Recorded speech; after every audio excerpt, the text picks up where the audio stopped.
Good morning, YouTube family and friends. It's about 5:30 a.m. Friday morning. Happy Friday to you all. Hope you have a fantastic weekend. So I just came across this site. Well, somebody told me about this site called Tubi, Tubi TV, Tubi TV. Okay, now, um, they have a documentary on here called R. Kelly: The Verdict. It's so similar to Surviving Lies, but different. But really, what really amazes me is, oh my God, hold on. Sorry about the interruption. I am at work. So anyway, like I said, I downloaded this app, Tubi TV, Tubi TV, and they have a documentary on there called R. Kelly: The Verdict. I did not watch it all because like I started getting disturbed when I started hearing the lies. And I just like it's 45 minutes long, and I watched about 20 minutes of it. It reminds me of Surviving Lies. I watched the first episode of Surviving Lies, and I didn't watch any more of it because I'm the type, if I know you're lying, I don't want to hear it. I don't want to watch it. So now the first thing is the stars. The stars. Okay, it was directed by somebody named Jordan Hill. But the stars of the documentary is Jim Derogatis, Gloria Allred, Lizette Martinez, Kim Fox, Michael Avenatti, and Latricia Scaff. So we know all of them. We already know the background on it. So there's really no need for me to do any commentary on that. That's been spoke on for 3.5 years. We already know what it is. But the first lie they told is that R. Kelly admitted to sleeping with Aaliyah. That's a damn lie. He's never admitted that. Okay? What he admitted, Mr. Jordan or Mrs. Jordan Hill, whoever, whatever you are, what he admitted was marrying her. Okay? He did not pay the government for fake identification, any of that. Demetrius Smith did it, and he admitted to that. So y'all need to get y'all facts in order before you all continue to defame this man's character. Okay? I'll be glad when he sue y'all motherfucking asses. Cause y'all next. But and excuse my language. I'm a little perturbed right now, you know. The second lie they told was that he spent a lot of time driving around high schools. Now, I already know that his music teacher, Miss McLean, due to his dyslexia, she had to help him compose and literally produce a lot of his music.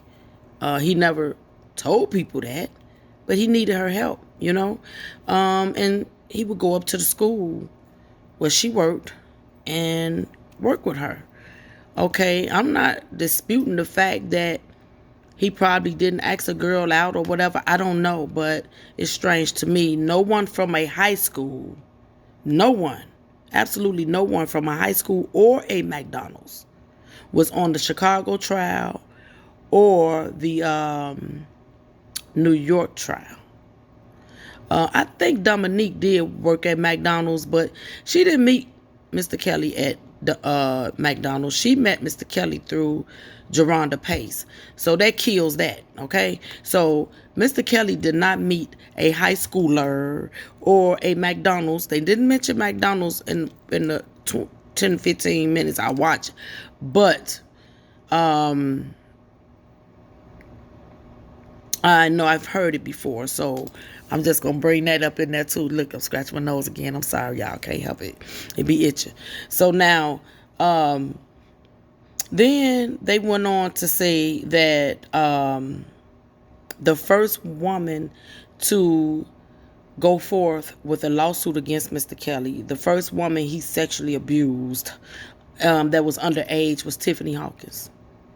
Why Tiffany Hawkins wasn't on the stand in Chicago or New York, and not even on the state case of Chicago? If we have a state case in Chicago, she's not on there. You want to know why? Because Mr. Kelly did not sleep with Tiffany Hawkins. Demetrius Smith did. And if I'm not mistaken, he impregnated her with twins, according to his sister. Okay? Now, there was another person that wait, hold on. Let me make sure I got my little notes straight, y'all. Okay, yeah.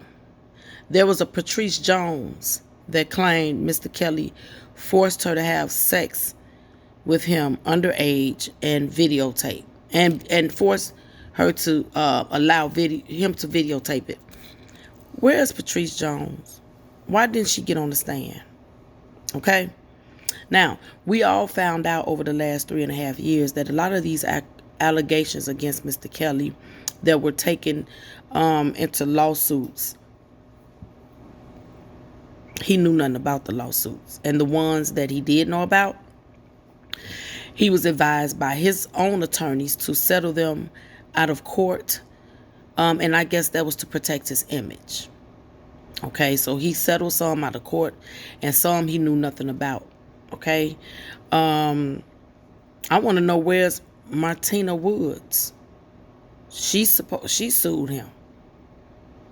I don't think I saw her on no stand. I don't think I heard much about her. I want to know something about her. I don't even know anything about Martina Woods. As I said before, a lot of these lawsuits were settled out of court due to protecting the image, and that was under advisement of his attorneys. It was actually 2 women who said none of these things ever happened. They didn't say the names in the little 15 minutes I watched, but they say 2 women did say these were just allegations. None of this stuff happened. Like, they don't want to look at these women as groupies, but they are. They are. That's exactly what they are. I mean, there's no way to get around that. They're groupies. Does that mean that they're not human? No. That don't mean that he should take advantage of them or do the things they claim he did. But what I'm saying is, these are women that threw themselves on him. They went to his concerts, and their goal was to get on that stage, get close to him, go to bed with him. I've talked to a lot of people in Mr. Kelly's camp, and I've heard from different people that these groupies would go as far as sexing everybody in the camp just to get to Mr. Kelly. This has happened, guys. This has happened. Okay? So, I turned it off because it started to disturb me, because all of the people that say, oh, I was with Mr. Kelly during that time and these things didn't happen, they don't want to hear from them. They don't want to interview them. They don't want to put them on the stand. You know, a lot of these things that they say Mr. Kelly done to them, okay, I believe that Mr. Kelly has some sexual demons. And when it comes to sex, his mind goes much further than the majority of us, okay? And if you understood what goes on with children, that, let me see, I'm trying to say it in a way that can be understood. When children are sexually molested, it hits different with them because their mind is not ready for it. Their mind is not prepared for it. God created us, and he created us to be, we're born babies. Then we're a toddler. Then you're, I guess you would call it a child. And then you would call it a teenager. or young adult, and then you would be called an adult. So when your virginity is taken from you forcefully at that, at the age of 7 or 8, it's not normal, and the brain reacts totally different. So now, when a normal person is ready for sex at normally about 14, 15, or maybe 16, they probably, I'm this me talking, they probably will have a healthy sexual relationship with whoever they choose to have sex with. But when you have a child that has been sexually taken advantage of as a child, by the time they hit that age, 13, 14, 15, 16, where it should be on their mind, because this is the way God created us, well, their mind is way beyond that, okay? They're not thinking about just kissing and trying to stick it in. No, it's way beyond that. They done evolved to something bigger, something greater. Sometimes it may be something we look at like, hell no. Not me. So, with all that being said, this doesn't make a person a demon or a monster. You know what I'm saying? What this means to me is this person may need some help to control their self-drive, to control their sex drive, and to control the self, if the self thoughts, their thoughts within themselves. I'm sorry about that.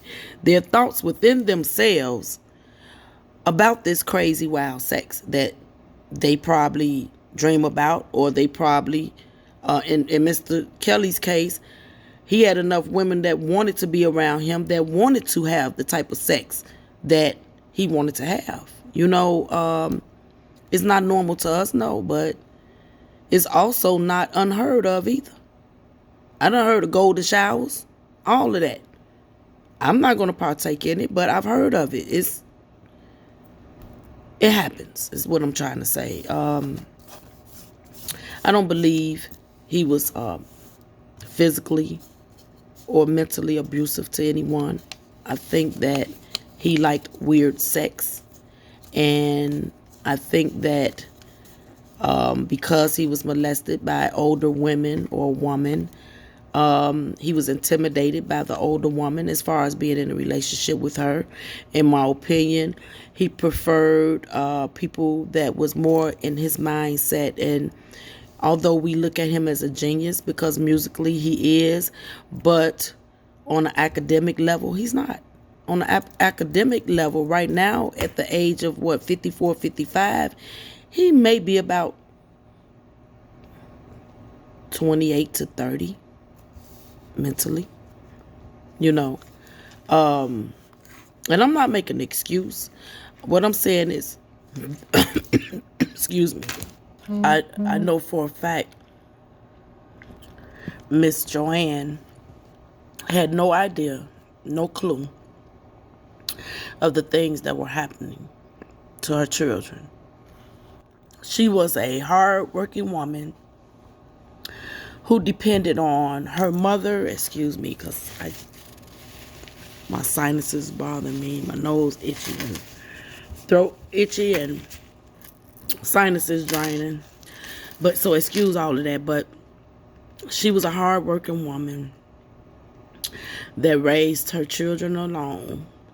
Well, she did have a male companion, but I think he came a little later. I'm not sure. But still in all, she had no idea of the abuse that her children were suffering, because she would be at work a lot. And she depended on her daughter and her mom to help her with her children, you know, as far as babysit them while she worked. And we all know that the older sister was one of the sexual abusers. So what I'm basically saying is, and I've spoke, you know, with the Kellys, the mother had no idea. She went to her grave not knowing what went on with her children, because it didn't only happen to Mr. Robert Kelly, and it's not my story to tell, so I'm gonna leave that right there as well. But I think if Miss Joanne would have known, she probably would have tried to get some help, or whatever, you know what I'm saying? But he needed some help, a lot of help, But that's enough of that. I don't like this new documentary. It reminds me of Surviving Lies. It is another R. Kelly, the lie. I mean, R. Kelly, the verdict is really, it should be titled, we are telling another lie on R. Kelly. It's some truth in there, you know what I'm saying? But when you mixing lies with the truth, then to me, it's just throw all the shit away. It's all a lie. You have to tell the truth. And that's the only way I see it. I don't see it no other way. Tell the whole truth and nothing but the truth. And you'll be set free, So that's why, in my life, as of right now in my life, there's a person that's thinking something that's inaccurate about me. And when I get the opportunity to speak with that person will know the truth. She's going to know the full truth and nothing but the truth, whether she want to know or not. You know what I'm saying? And then whatever happens, that just happened. Like, I don't really care about no friendships and all of that, but I don't like being lied on, or that's something I don't want to talk about either. So now, with all that being said, if y'all want to check this bullshit out, R. Kelly, the verdict, it's on Tubi TV. It's a free app. You can download it. Cost you nothing. They got some decent stuff on there, but that bull crap, I ain't want to watch all that. So with all that being said, peace, love, and happiness. I'm out.